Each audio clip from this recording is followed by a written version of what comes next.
दोस्तों, आज की कहानी है। बहू, हर बात में मेरी बेटी को बीच में मत घसीटा करो। दोस्तों, कहानी शुरू करने से पहले अगर आपने चैनल को सब्सक्राइब नहीं किया हो तो कर लीजिए ताकि आपके पास पहुंच सके हर नया वीडियो। मैंने कितनी बार आपसे कहा था, समय बदल रहा है, अब जमाना पहले जैसा नहीं रहा। जब एक परिवार सभी मसालों की तरह मिलकर रहता और उसमें बच्चे माँ बाप के बिना नहीं रह पाते थे। जिस दिन बच्चों को हमने जीने की आज़ादी दी, उसी दिन उनका मुंह छोड़ देना चाहिए था। पता नहीं जमाने के अनुसार मैं खुद को क्यों नहीं बदल पाई।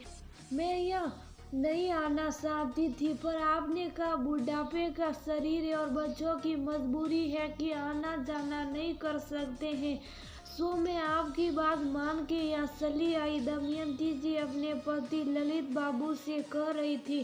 ललित बाबू बोले, भाग्यवान, मुझे क्या पता था मेरे बाबूजी जब मेरे पास आकर रहते थे तो मेरी खुशी का ठिकाना नहीं रहता था। जी चाहता था उन्हें कभी गाँव ना भेजूं, पर वह थे कि मेरे पास टिकते नहीं थे। हाँ, समय के अनुसार हालात भी बदल गया। बच्चे नहीं चाहते कि माँ बाप उनके साथ रहे तो कभी कभी हम ही समझौता कर लेते हैं। हम अकेले माँ बाप नहीं है जो बच्चों के साथ रहते हुए भी अकेला महसूस करते हैं। दमयंती जी बोली, इससे तो अच्छा पहले वाला समय ही था। ये शहर और पैसों की समझ ने सभी रिश्तों को छिन्न भिन्न कर दिया है। न जाने और क्या क्या देखना और सहना बसा है। कभी कभी लगता है आंख बंद करूं और पहले जैसा सब कुछ हो जाए तो कितना अच्छा हो। ललित बाबू बोले, काश कि ऐसा हो सकता, पर ये भी तो देखो मैं किसी पर आश्रित नहीं और तुम्हारे साथ हूँ। क्या इस बात से तुम्हें खुशी नहीं होती? बुढ़ापे में भी तुम्हारा पति अपनी कमाई से तुम्हें रख रहा है। अब छोड़ो दुखों की बातों को, थोड़ा मुस्कुरा भी दो। दमयंती जी बोली, बस आपका ही तो सहारा है, वरना शहर की ये जिंदगी मुझे रास नहीं आई। शहर में तो मैं पहले भी रही हूँ। जब आप काम करते थे उस 2 कमरे के मकान में कितनी खुशियाँ होती थी, पर आज देखो इतना बड़ा मकान मानो पिंजरा लगता है। ललित बाबू अपनी पत्नी के साथ अब अपने बेटे के साथ रह रहे थे। इस उम्र में नींद भी कहाँ आती है, सुबह सुबह ही आंख खुल जाती है। दोनों दंपति बालकनी में बैठे अपने पुराने दिनों को याद करके बातें कर रहे थे। दमयंती जी का उदास चेहरा देखकर ललित बाबू बोले, अब उदास रहोगी या अपने मन की बात भी बताओगी? तुम अपनी इच्छा तो बतलाओ। वो बोली, कितने साल हो गए हैं हम दोनों इस घर में बस एक दूसरे को निहारते हैं, या किसी के पास हमारे लिए वक्त नहीं है। मानती हूँ ये भी व्यस्त रहते हैं, पर मन उब गया है मेरा। इन सब बातों से चले कई तीर्थ ही कर आते हैं। व्रत पाने के लिए उसके पति से ज्यादा अच्छा साथी और कोई नहीं होता है। ललित बाबू ने दमयंती जी की बात सुनी और उस पर गौर फरमाने के लिए वक्त लिया था। शाम में जब लौटा बेटा घर आया तो वह बोले, अरविंद, तुम्हारी माँ को कहीं बाहर ले जाना है। बेटा हंसकर बोला, क्यों माँ, इस उम्र में तुम्हें कहाँ घूमना है? माँ बोली, कहीं साल हो गए, कहीं आना जाना भी नहीं होता। तुम सब तो गांव में भी नहीं चलते, तो मैंने सोचा कहीं तीर्थ ही कर ले। बेटा बोला, माँ क्यों फालतू के खर्चे कर, अगले महीने बच्चों का एडमिशन करवाना है। ऐसे ही बहुत तंगी है, क्यों मेरी मुश्किलें बढ़ाती हो? दमयंती जी ललित बाबू की ओर देखने लगी। ललित बाबू बोले, बेटा मैं भी तो तुम्हारा हाथ बटाता हूँ, फिर भी तुम्हें पैसों की दिक्कत होती है। कोई बात नहीं, मेरे कुछ एफडी के पैसे हैं। तुम्हारी माँ की इच्छा है मैं उसे घुमा लाऊंगा और तुम्हें छुट्टी लेने की भी जरूरत नहीं पड़ेगी, मैं गांव से किसी को बुला लूंगा। बेटा बोला, बाबूजी वो बात नहीं है, छुट्टी की दिक्कत तो है, लेकिन फालतू में इन सब बातों पर क्यों पैसे खर्च करने हैं। पिता बोले, बेटा पहले तुम्हारी पढ़ाई की वजह से मैं तुम्हारी माँ को कहीं ले नहीं जा पाता था, अभी अगर मैं तुम्हारी माँ की इच्छाओं को भी पूरा ना कर सका तो मेरे पैसे किस काम के हैं। और वह हंसने लगे। दूसरे दिन शाम में अरविंद की पत्नी सुधा अरविंद से बोली, क्या बाबूजी के पैसे उन्हीं के हैं, उन पैसों पर हमारा कोई अधिकार नहीं है, और इस उम्र में कहाँ घूमने जाएंगे, हाथ पैर तुड़वा कर आ जाएंगे, फिर मुझे सेवा करनी पड़ेगी। बेटा बोला, तुमने सुना होगा, मैंने कोशिश की थी उन्हें समझाने की, पर मानेंगे तब ना। सुधा बोली, एक बात बताओ, आज वो लोग उस कमरे में रह रहे हैं, कल को जब नहीं रहेंगे तो हमारे बच्चे उस कमरे में रहेंगे, तभी क्या उस कमरे में वो छोटा सा पलंग रहेगा, उस कमरे में डबल बेड लगवाने की जरूरत है। उन्हें समझाओ कि उन्हें भी दिक्कत हो रही होगी तो उस कमरे में डबल बेड खरीद कर लगवा ले, घूमकर क्या करेंगे। 2 रोज बाद अरविंद ने बातों बातों में कहा, बाबूजी मैं सोच रहा हूँ आपके कमरे के लिए एक बड़ा पलंग और छोटा सा टीवी ले लो।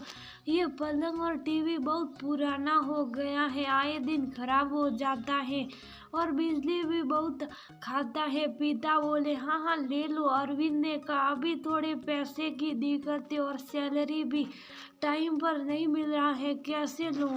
इसी दुविधा में हूँ। पिता के बाल अनुभवों से सफेद होते हैं, ना कि धूप में। वह बोले, कितने का पलंग आएगा मैं दे देता हूँ पैसा। अरविंद का चेहरा खिल उठा और वो बोला, बाबूजी आप साइन करके मुझे वो एफडी का पेपर क्यों नहीं दे देते हैं, मैं निकाल लूँगा, जितने का टीवी और पलंग आएगा ले लूँगा और जो पैसे बचेंगे वो मैं आपको लौटा दूँगा। पिता ने मुस्कुराते हुए कागज पर साइन करके दे दिया। अरविंद ने तनिक भी देर नहीं की और दूसरे ही दिन टीवी खरीदने चला गया। जब वापस घर लौटा तो माँ बोली, बेटा नया पलंग और टीवी ले आया तो हमारे कमरे में लगवा दे, मैं भी थोड़ा भजन कीर्तन सुन लिया करूँगी। बहू बोली, माँ जी रोमी के रूम में भी टीवी नहीं है, वो भी पूरे दिन बोर होती हैं और मोबाइल में लगी रहती हैं, तो ये टीवी उसके रूम और पलंग आपके रूम में लगवा लेते हैं।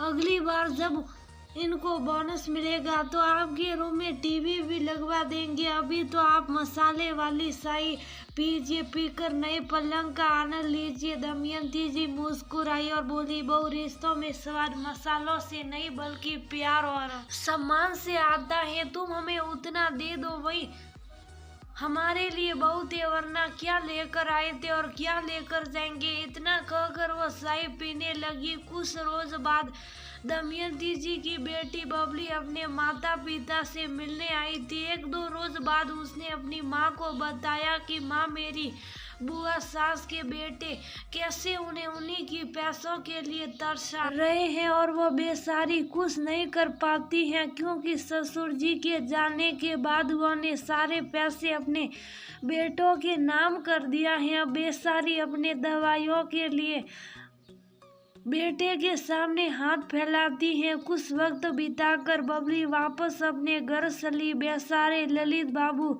जो सोच कर आए थे वैसा कुछ नहीं हुआ। समय बीतता गया, जो दूसरों के घरों में होता देखते थे वही ललित बाबू के घर में भी होने लगा। अपने पैसों को भी वो अपनी मर्जी से खर्च नहीं कर पाते थे और बहू बेटे थे कि अपनी गलती को कभी मानते नहीं थे। एक शाम सब बैठे थे तो कुछ पैसों की बात उठी। ललित बाबू बोले, बेटा तुम्हारे पास बहुत काम होता, वक्त नहीं मिलता, तो मेरे पैसों को हिसाब किताब पोस्ट ऑफिस जाने में खुद कर लूँगा, तुम चिंता मत किया करो। बेटा बोला, पापा ये क्या बात हुई? तो सुधा बोली, जरूर आपकी बहन ने ये सुझाव दिया होगा, आई थी माँ का दुख बांटने और हमारे रिश्तों में मसाले की जगह कड़वाइट घोल कर चली गई। वह हमें खुश तो देखना ही नहीं शादी है। दमयंती जी बोली, बहू इन सब बातों में मेरी बेटी को मत घसीटो, उसे हमारी चिंता यहाँ तक ले आती है। और जहाँ तक बात पैसों की है, कौन सा हम तुमसे पैसे मांगते हैं। मैंने उस दिन भी कहा था रिश्तों में स्वाद मसालों से नहीं बल्कि प्यार और सम्मान से आता है, जो तुम डाल ही नहीं पाती हो। सुधा बोली, आप ही बताइए मम्मी जी, इस उम्र में अपने बेटे को सब देकर फिर लेना ये क्या अच्छी बात है। बच्चे हिस्से की बात करें तो वह नालायक कहलाते हैं, और जो आप लोग कर रहे हैं उसे क्या कहते हैं। ललित बाबू का सब्र टूट पड़ा। हुआ ने कहा, बस बहू अपनी हद में रहो, ये घर तुम्हारा होगा, पर भूल रही हो कि इस घर के लिए भी पैसे तुम्हारे पति ने मुझसे लिए थे, और आज तुम अपनी गृहस्थी चला रही हो। छोड़ो, तुम्हारी भी कोई गलती नहीं है। जब बेटा ही नालायक हो जाए तो औरों के बच्चों से क्या शिकायत करना। अरविंद बोला, बाबूजी आप भड़क क्यों रहे हैं, बैठकर भी इस मसले को हल किया जा सकता। वह बोले, मसला ही क्या है, पैसा तो मेरा है, मैं जा जिसे दे सकता हूँ और खर्च कर सकता हूँ। बेटा मानता हूँ पत्नी की बात माननी चाहिए, पर आंख बंद नहीं करना चाहिए। इतना कहकर वो चले गए। एक रोज ललित बाबू को उनके समधी का फोन आया। बातों बातों में उन्हें सारी बात बताई। बेटी के पिता ने जब बेटी से इस विषय में बात की तो उसने कहा, क्या मेरे ससुर जी ने मेरी शिकायत की, अभी पूछती हूँ।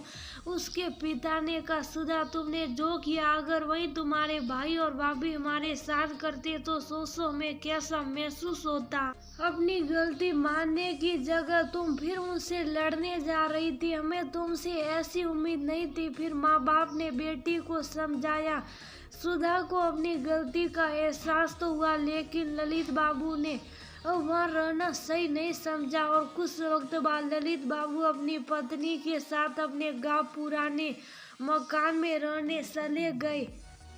उन्होंने पिता होने का भी फर्ज निभाया और बेटे को बहुत कुछ दे दिया, परंतु अपने बुढ़ापे के लिए भी कुछ पैसा रख लिया ताकि औरों के सामने उन्हें कभी हाथ ना फैलाना पड़े और पैसों के लिए खुद के बेटे से ही लड़ना ना पड़े। जब वह गांव वापस गए तो कुछ लोगों ने उनके निर्णयों को सराहा, तो कुछ लोगों ने कहा कि उन्होंने अपने हाथों अपने बुढ़ापे को बिगाड़ा है, और कुछ नहीं। पर ललित बाबू का मानना था कि उन्होंने बुढ़ापे के लिए अपना रास्ता खोला, न कि बंद किया था। दमयंती जी कहती थी, बुढ़ापे के लिए रास्ता खोलो या बंद हुए, ये तो आने वाला समय बताएगा, क्योंकि वह बेटे के साथ मजबूरी में रहकर रिश्ते बनते नहीं बल्कि और खराब हो जाते हैं।